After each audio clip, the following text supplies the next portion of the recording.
Assalamualaikum warahmatullahi wabarakatuh, Bu Susi. Waalaikumsalam, Bu Ibu. Iya, gimana kabarnya nih? Alhamdulillah baik, Ibu. Ya, alhamdulillah kita sehat ya, Bu Susi ya. Amin. Walaupun 2 bulan kita off, tidak pendampingan individu karena bulan Desember Januari memang jadwalnya tidak ada. Kita ketemu lagi di bulan Februari. Oh iya, Bu Susi.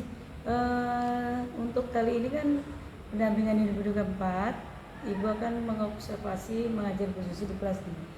Yang dulu Bu Susi ajukan pada tanggal berapa hari? Apa ya?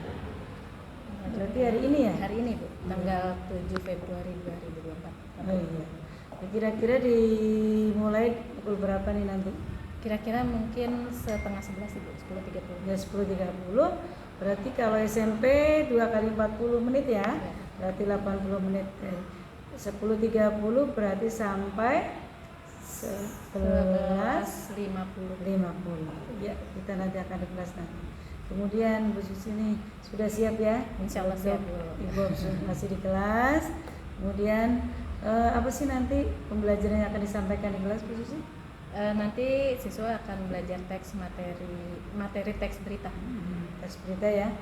Jadi siswa belajar membuat atau bagaimana nantinya?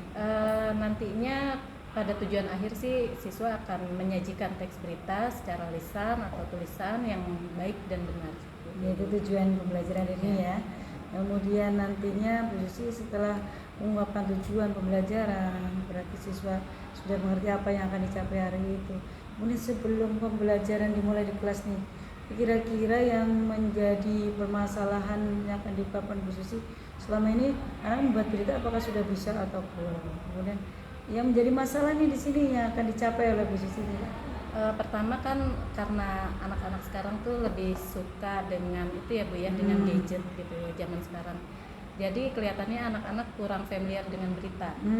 Nah ini nanti yang akan saya kembangkan adalah pengenalan mereka dulu tentang berita, apa itu unsur berita, bagaimana itu jenis-jenis kalimat yang digunakan dalam berita, juga bentuk berita strukturnya yang baik dan benar seperti itu.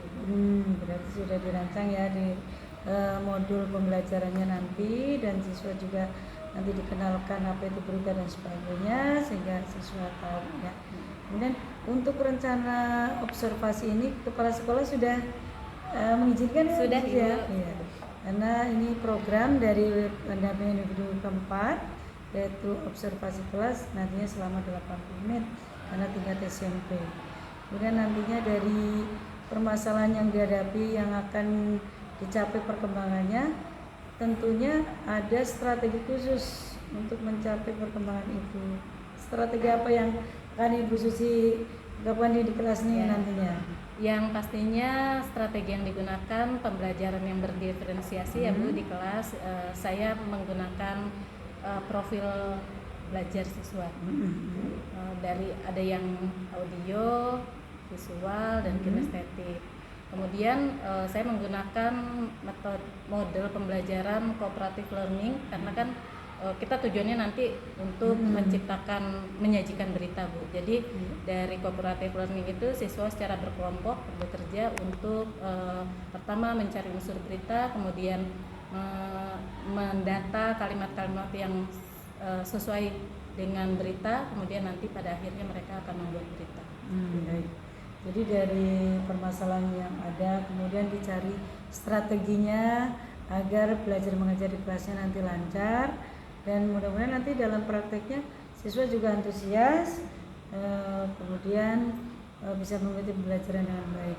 Kemudian persiapan lain Bu Suci selain strategi yang dipersiapkannya apa nih, pakai media atau sebagainya?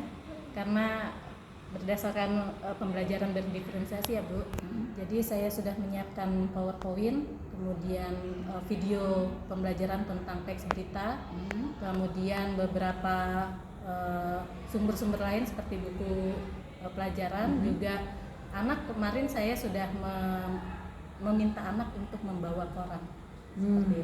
Itu berarti sudah punya trik tertentu ya. Mudah-mudahan nanti anak-anak juga mengikuti dengan baik. Dari kendala atau permasalahan dalam pembelajaran, apa ada kendala tentang penguasaan kelas? Gimana Bu Susi penguasaan kelasnya? Insya Allah penguasaan kelas sih saya bisa ya Bu. Nah, insya Allah ya. Insya Allah. Hmm. Jadi nanti kan ada trik-trik. Oh iya, kemarin apakah sudah diajarkan tes diagnostik untuk pengelompokan siswa? Sudah. Jadi kelompoknya seperti apa tadi? Jadi ada kelompok yang ya senangnya membaca dari koran Ibu. Terus juga kebanyakan membaca dari koran. Terus ada siswa satu kelompok yang senangnya membaca dari media elektronik seperti dari YouTube. Oh iya. Selain YouTube, koran ada lagi nggak? Misalkan di antara 30 berapa siswa? 34 siswa. Kan biasanya ada yang dari koran dikelompokkan, kemudian yang senang dari YouTube. Apa senang dari media lain ada tidak? Koran cetak dan koran media daring. Media daring. Jadi di print dari mereka mencari di internet, kemudian untuk dibaca. Tapi tetap saja nanti ya membaca seperti itu. Oh iya, berarti literasinya ya di sini ya. Mudah-mudahan anak-anak ini bisa berliterasi dengan baik, memahami apa yang dibaca sehingga nanti bisa menerapkan pas pembelajaran tentang berita ya Bu Susi ya. Apakah nantinya siswa dituntut untuk berdemonstrasi di dalamnya atau hanya menuliskan atau berlatih apa Bu Susi? Untuk kesempatan ini, pada pertemuan ini mungkin siswa akan saya kelompokkan, kemudian mereka membawa berita dari rumah yang sudah mereka bawa, kemudian mereka akan memilih berita yang mana yang akan dianalisis unsur-unsur adik simbanya, unsur berita, kemudian adik simba, kemudian nanti mereka presentasi di depan dan teman yang lainnya menanggapi. Berarti pembelajaran ini apakah sudah pernah dilaksanakan sebelumnya? Misalkan kemarin pembelajaran yang lalu membahas tentang berita tapi unsur-unsurnya. Sekarang tinggal pelaksanaannya. Iya, betul Bu. Berarti dari unsur-unsur berita siswa sudah menguasai ya? Unsur berita mungkin baru hari ini, kemarin baru pengenalan tentang berita, kemudian mencari kata yang sulit. Jadi anak disuruh membaca berita, di sana kan mereka menemukan kata-kata yang sulit Bu, kemudian didata dan kemudian mereka mencari jawabannya di KBBI, di perpustakaan. Jadi sekarang rencananya saya akan mengenalkan unsur berita dan adik simba. Berarti unsur berita hari ini anak-anak bisa menyerap ya dengan baik, kemudian nanti insya Allah bisa mempraktekannya juga dengan baik.